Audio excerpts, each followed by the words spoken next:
Mountain bikers have been spewing hate at this Ford Bronco electric mountain bike, but you can kind of see why. It looks like a dirt bike. The seat is not adjustable. It weighs 70 pounds. It costs $4,500, and it has a throttle. Yes, Ford is calling it an electric mountain bike, which to some is shots fired.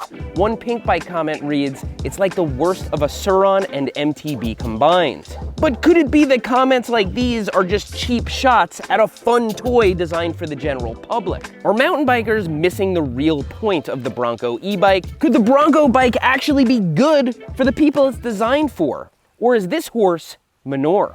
I'm Seth from Berm Peak, and today I'm gonna ride the Bronco e-bike, because how can you hate something you've never actually tried?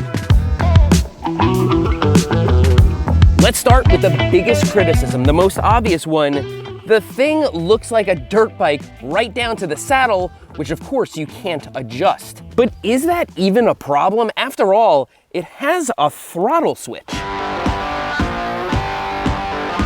And we know the pedals are only there so that it's classified as a bicycle and you don't have to register it. You've seen those bike path marauding fat tire behemoths. You don't have to like them, but lots of people want them. And the styling? It matches the Bronco truck, and it's made for the mass market, not hardcore mountain bikers. You can hate it, but a lot of people think this looks cool. It's got a screen, suspension, big tires, and it looks like it goes brap. On paper, this is the same thing as a Super 73, which people buy like crazy. Why does that get a pass and the Bronco doesn't? Well, the Super 73 is unapologetic in its form and purpose, kind of like Kid Rock. Whereas the Bronco bike is kind of masquerading as something else, both in form and Ford's description. They are, in fact, calling it an e-mountain bike, and so mountain bikers are going to compare it to an e-bike like this one, which actually costs a little bit less. No, it doesn't have a big screen or big tires or anything like that, but it's pretty much superior in every other way. It has a superior powertrain. It weighs 20 pounds less. It's available in multiple sizes, so it actually fits you. It has a dropper seat post. Not to mention, this is legal on more trails since it's Class 1 and lacks a throttle. Do I mean to say the Bronco e-bike is too fast and too powerful? We'll get into that. But you can kind of see why a $4,500 self-described e-mountain bike with a fixed saddle and low-end components is gonna get made fun of by mountain bikers. But despite its description, the Bronco bike is not made for serious mountain bikers, and in fact, Ford knows that.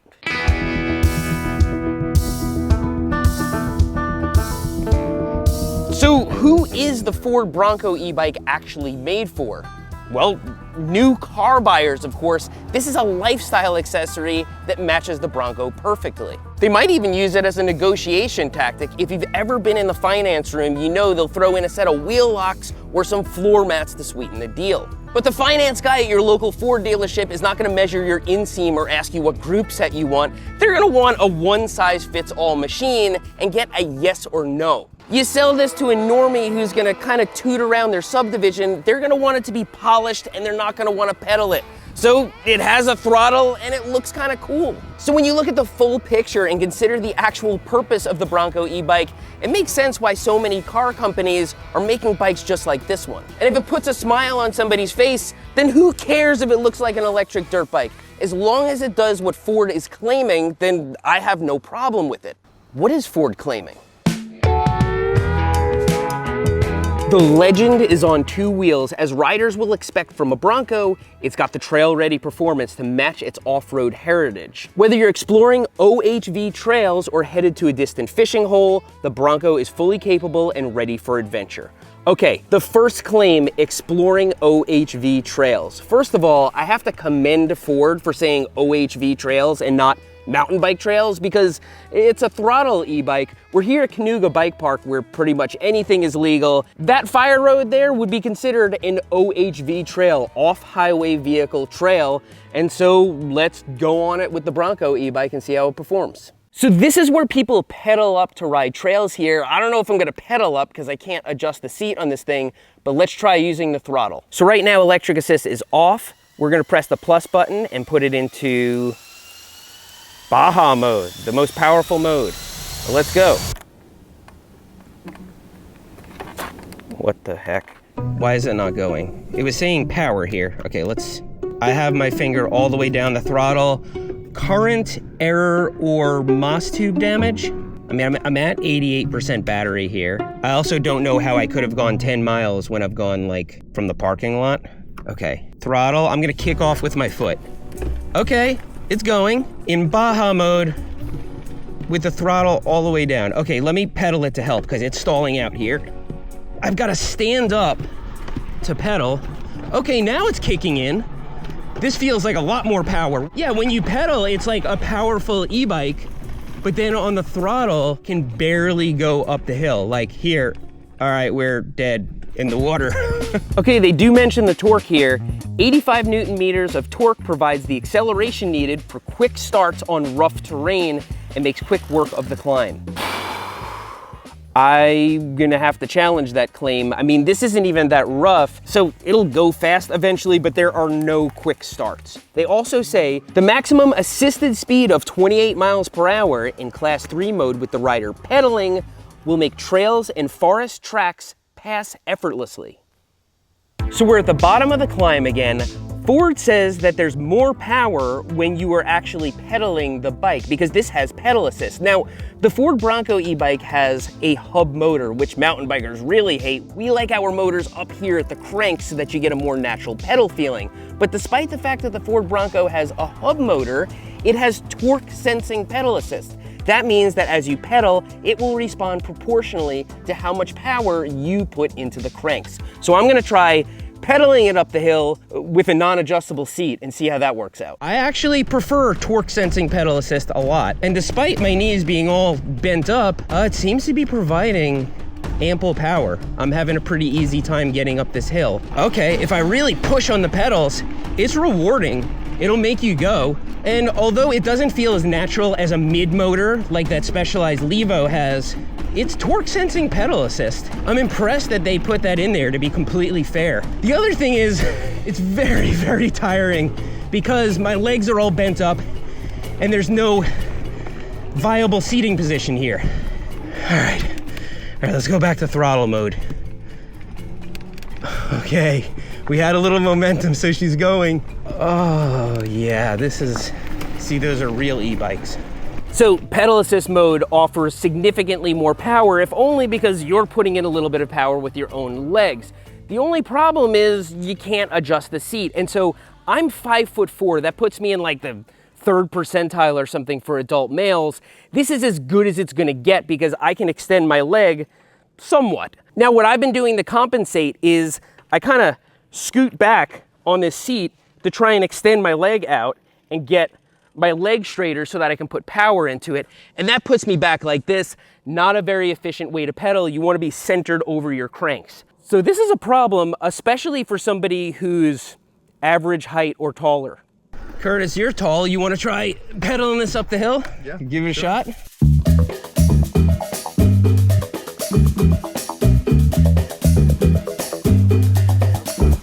Yeah, I just feel like I'm not in the right position. You're way out on the back. Does it look like I'm in the right position? So my thoughts, if you get this thing and there are just flat dirt roads around or you're pedaling around your subdivision, it's gonna be fine. Even pedaling it wouldn't be that bad as long as you're not tall like Curtis. If you're climbing hills, if you're actually going on OHV trails, which are going to do this, there's a really big problem here because the only way they give you power is in pedal assist mode. Otherwise, you can kind of stall out on hills and then you can't pedal because it doesn't have an adjustable seat. If anything, they should have given it a little bit more height because like even somebody as short as me can't extend their legs, and that really hurts your knees and really gets tiring. Now, again, there are other e-bikes that don't have adjustable seats, like the one I mentioned before, the Super 73. Nobody uses the pedals on those things. They expect you to use the throttle the entire time, and so they give you more power. Now, more power does not a good e-bike make.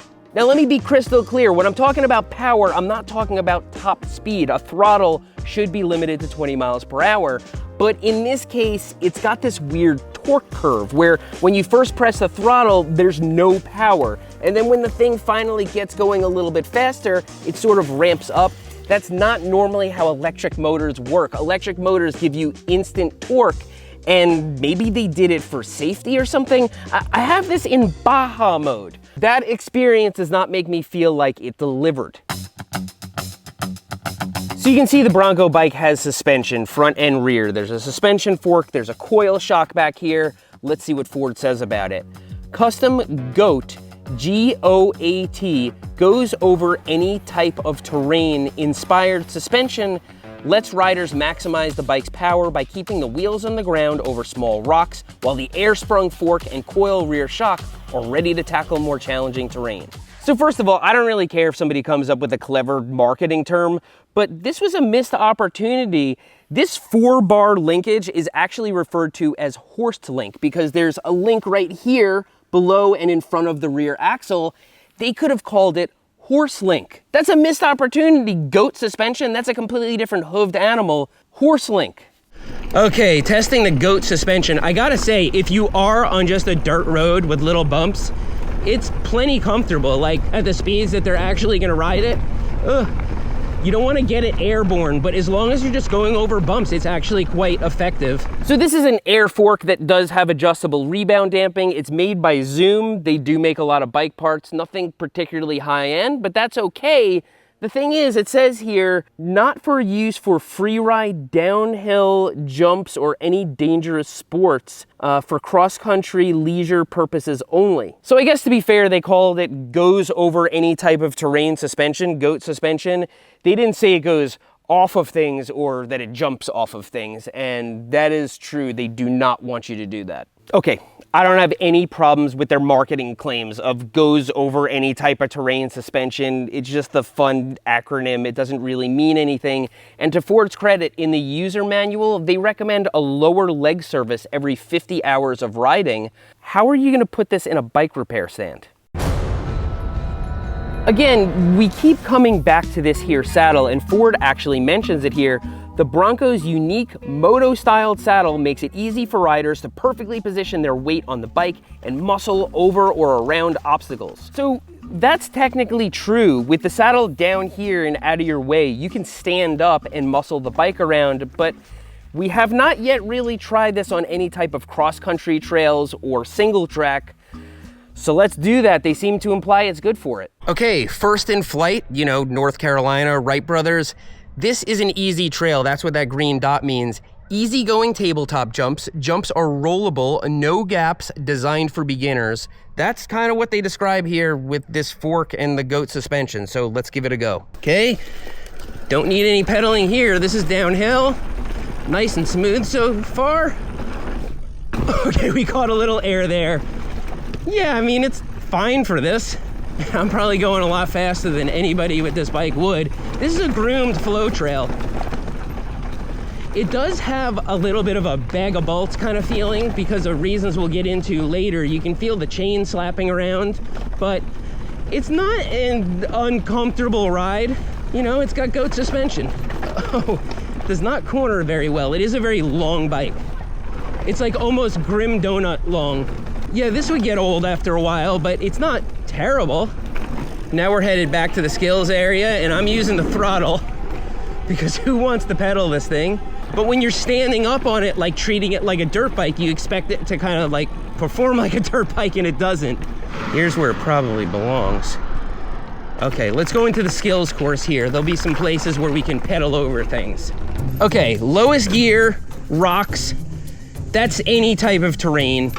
I've pedaled up this on trail bikes before. We're gonna have to stand to get the power in there. Okay, we're making it up. It's a little long, so you definitely pedal strike. Am I expecting too much from this thing?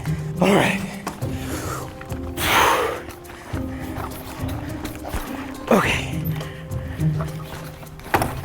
Okay, we made it. I think we're gonna make it, yes. Oh, okay.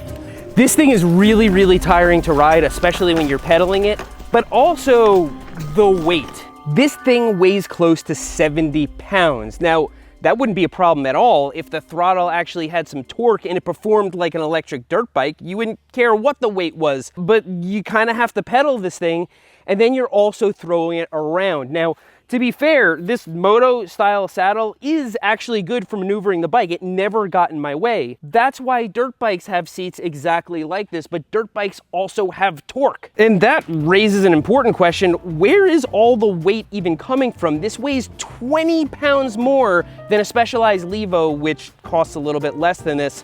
Is it the battery? It's 15 amp hours. That's pretty normal size for an e-bike. The hub motor is probably very heavy, and then all of this metal to make this special enclosure that the bike sits in to give it this styling. Yeah, and then you get tired out and there's nowhere to put a water bottle. Now look, in passing, I've found some other pretty notable issues with this bike. For example, the derailleur does not have a clutch, which means the chain can flop around freely. That's fine, except it's got goat suspension. It's made to go off-road. This chain is going to smash into the chainstay and put little dents all over it. They didn't even put a rubber chainstay protector on it. Look, recently we reviewed a Walmart bike that has this very same derailleur, except it's actually the better version that comes with a clutch and keeps the chain from slapping around. And that bike also has a rubber chainstay protector right here. There's one other issue up here, and it might actually be kind of serious. As you can see, the Bronco has a very clean appearance. There are no brake hoses or shifter cables or anything like that visible. Great. They all go through the handlebars and then down here through the head tube. There's no steering limiter. These handlebars can turn as far as you want them to, and typically a bike like this should have a steering limiter, because if it gets dropped or turned all the way around, you could sever those cables. That would be a pretty expensive repair, and sourcing the parts might not be easy either, because these might be some proprietary electronics here. So it weighs 70 pounds. It looks like a mini dirt bike, but it doesn't have enough torque to make it up anything unless you pedal, and then you can't pedal it because you can't adjust the seat.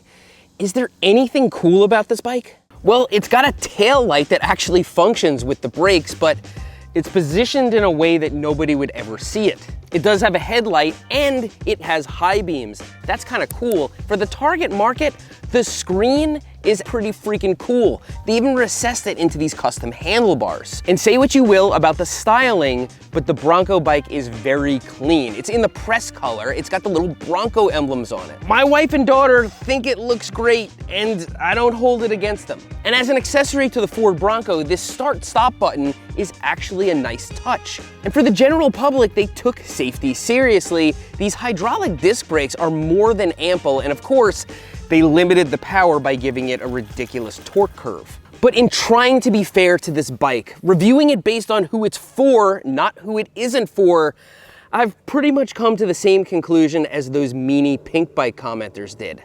I must be missing something. Look, my intentions were to be as fair to this bike as possible for several reasons. First of all, I love taking the contrarian view and ruffling some feathers. Second of all, Ford has been generous to the outdoor community. Each year they donate millions of dollars through their Bronco Fund. And actually, I have no relationship with Ford.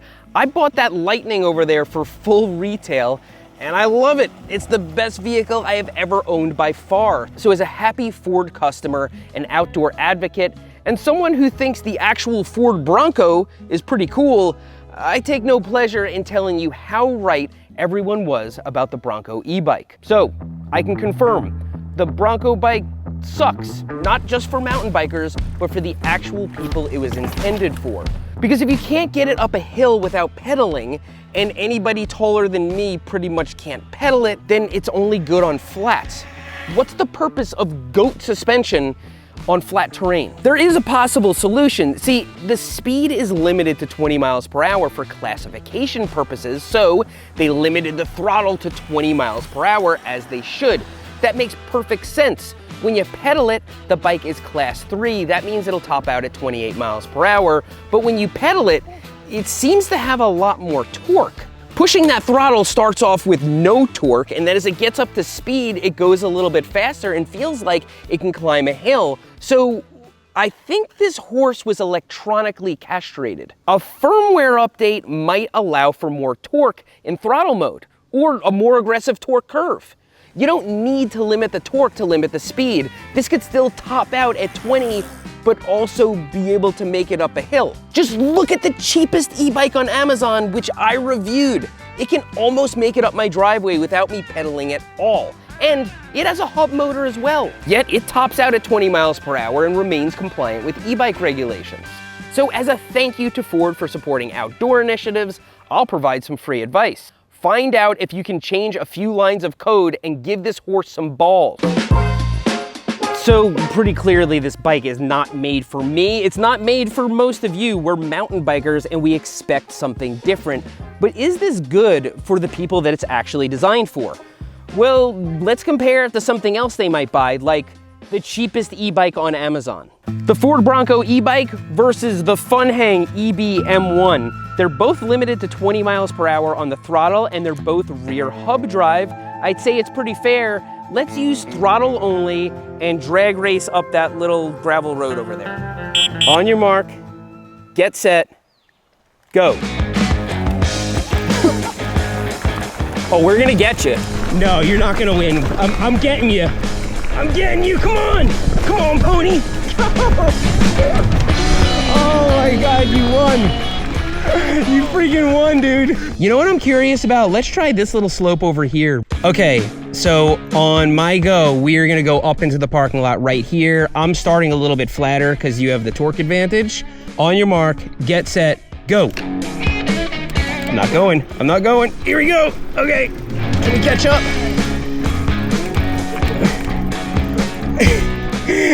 It stopped right here. I feel so ripped off. But actually, I bought that, so I feel really like that was a great purchase. I've got to know. Oh boy. Now we're testing it beyond what Ford claims, so I can't hold it against them. Oh! It's definitely goat suspension, not goes off anything suspension. It's not designed for it. It says it on the fork. It says OHV trails even in the description, but they kind of imply this is an electric mountain bike and it can go over any type of terrain. This is a blue trail. To be fair to the bike, it's a Cayuga Bike Park blue trail, and so, you know, Nico ratings. Let's see how it does. If turn this screw, please check brake sensor for correctly responds when braking.